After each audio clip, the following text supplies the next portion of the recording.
A deal on Dickens, who could resist? A stack of Austen, warmly kissed.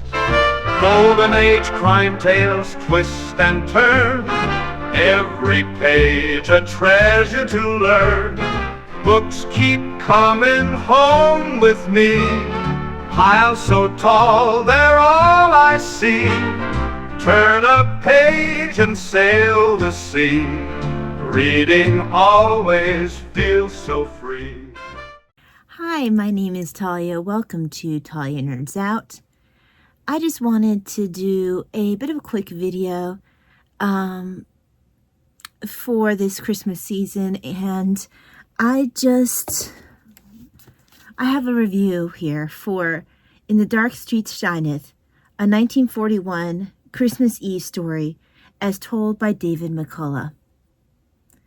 Now, I'm not quite sure what I expected when I got this. For one thing, I was trying to fill out my David McCullough collection. And that's part of why I think I picked this up with a Thrift Books free book credit. Because I remember it being a bit more pricey than I wanted to spend for actually a rather small book. So I was happy to get it with the free book credit. And I don't have it on here because I passed it on to my dad to digitize so then the whole family can access it. It came with the DVD, even though it was used, it came with the DVD that that was narrated by David McCullough with the Mormon Tabernacle Choir in the background. So I actually haven't listened to that yet because I don't think he's had a chance to digitize it yet. But I was rather surprised that the DVD not only was intact, it looked like it had never been touched. This was given to someone, I think around Christmas. It has Christmas 2017 to Oliver from Lauren. So I hope that Oliver got some enjoyment out of this before it passed on and made it down to me, because it is a nice little book. It's got a lot of photographs. For some reason, when I picked it up, even though it has a picture on the front of Roosevelt and Churchill, I think when I think of World War II and Christmas specifically, a lot of times I will think immediately of the Christmas Eve truce in the trenches. I think it was the Germans and the, actually it might have just been not just the any one group of allies and the Germans.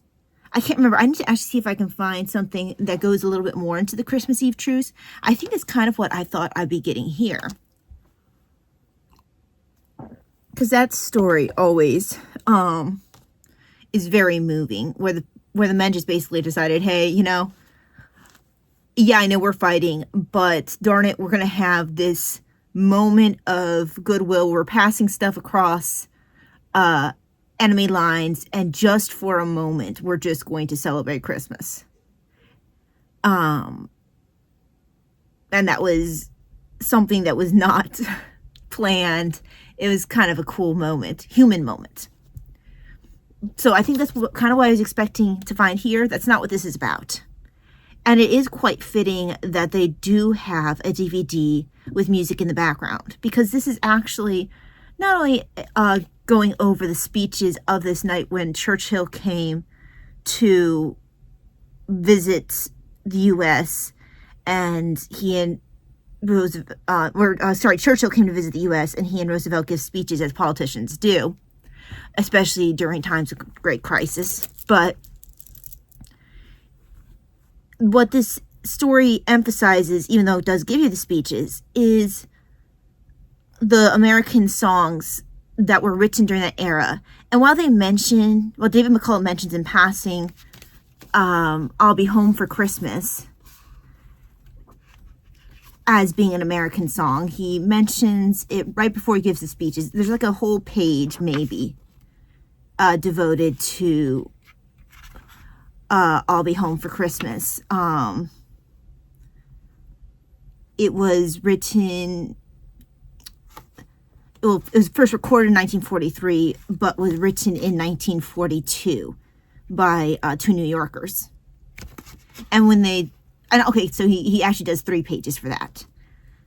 And he has a couple of pictures that are, touching of people saying goodbye to each other, or, people missing family members. But the majority of the first part of the book goes through and sets the mood. And then, besides all the pictures, it runs through the history of the little town of Bethlehem, which for some reason I did not know was an American song. Of course, I've sung it, and I think the version that sticks in my head the most is the one from the Harry Connick Jr. Christmas special. That I'm not even necessarily a huge fan of Harry Connick Jr. My mom really loves him, and so does my sister.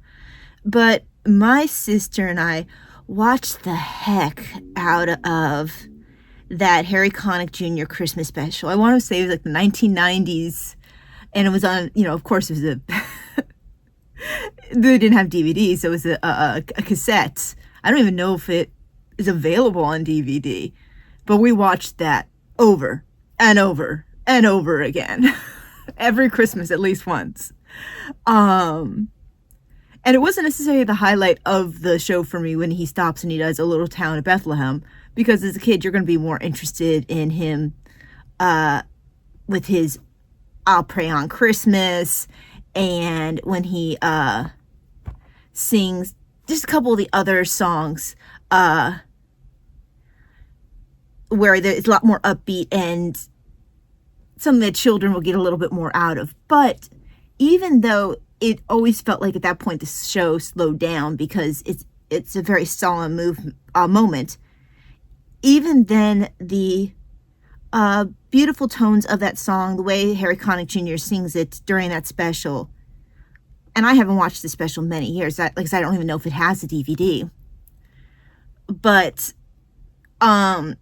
it is a beautiful moment, something I think that I registered even as a kid, even if I didn't fully appreciate it. And yeah, it was kind of cool finding out that this is an American song that apparently was when they had this big event where Roosevelt lights up the tree on the White House lawn, and Churchill gives his speech about not feeling like he is really away from home. Feeling like he is home here with his allies during this time of war. But other than that tree that gets lighted on the White House lawn, apparently they're sitting in the dark. And you have the tune of Little Town of Bethlehem playing. And then, like I said, it mentions the story, what the inspiration was, the trouble that the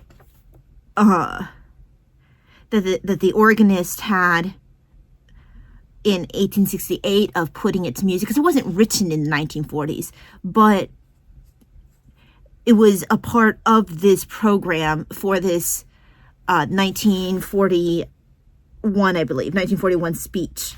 Yeah, 1941 Christmas Eve story. So it became a part of a fabric of that moment with Churchill and Roosevelt in the dark, not only in the dark in a literal physical sense, but in the dark part of the war, and speaking to a bit of hope in the darkness with the little town of Bethlehem.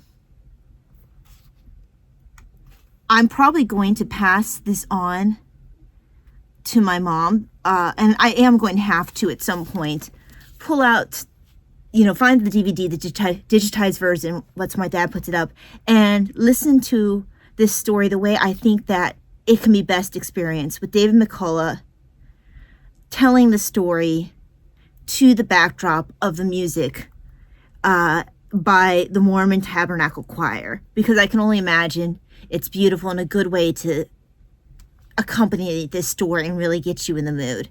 But even without that, and I'll have to admit, I did pause in reading to sing to myself both O Little Town of Bethlehem and I'll Be Home for Christmas.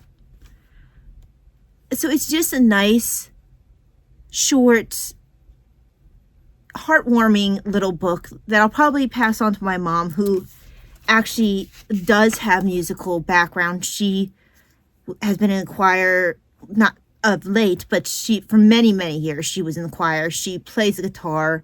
She's got a great ear for music. And I think that she would enjoy this short little book. So I probably might not give it to her because that would break up my David McCullough collection. And I do have all his books. But I will definitely encourage her to read this because I think it's a nice feel-good Christmas read.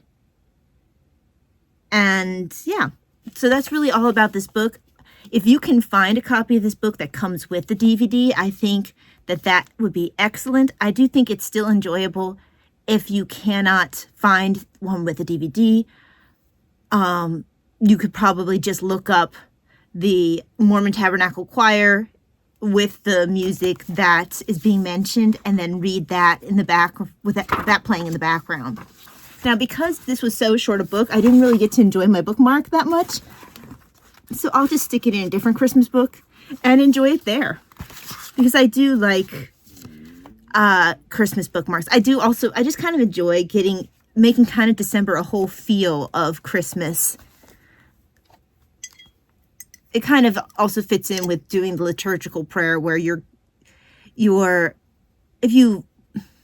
at all familiar with the Liturgy of the Hours, which I've talked about on other videos before, where it's a very old prayer based in the Psalms, based in a little bit of the Old Testament, a little bit of the New Testament. It's a very scriptural prayer that has its history, closer to the form that we know in the medieval era, but of course with adjustments and tweakings here and there to make it a little easier for priests who weren't able to go and have as many hours of scriptural prayers just because they weren't in the monastery, so they needed to be able to adjust it a little bit better to their work. So there have been tweaks to the way that it is prayed, but in essence, it's very much what it was, a way to pray scripture and in the liturgical season. And so between starting the Advent prayers of the Liturgy of the Hours, where the focus is he's coming, and the excitement kind of amps up each week that you go, he's coming, he's almost here, especially once you hit December 17th. It's almost like it turns a corner and you're really getting even more amped up. He's coming, he'll be here. And then adding something like this onto that, it just, again, the sense of mood, of waiting, of anticipation. And then, O little town of Bethlehem. O little town of Bethlehem, how still we see thee lie, above thy deep and dreamless sleep. The silent stars go by, yet in thy dark streets shineth the everlasting light. The hope and fears of all the years are met in thee tonight. And that just is the culmination of everything. He's coming. He's almost here. So just a beautiful, actually, I think this is a particularly good, not even just a Christmas Eve, an Advent read, because it's a light in the darkness, a preparation for hope coming into the world. Thank you very much for joining me. I hope that you have a blessed Advent and a wonderful Christmas when it comes. And I will see you the next time. God bless. Bye-bye. Books keep coming home with me. Piles so tall, they're all I see. Turn a page and sail the sea. Reading always feels so free.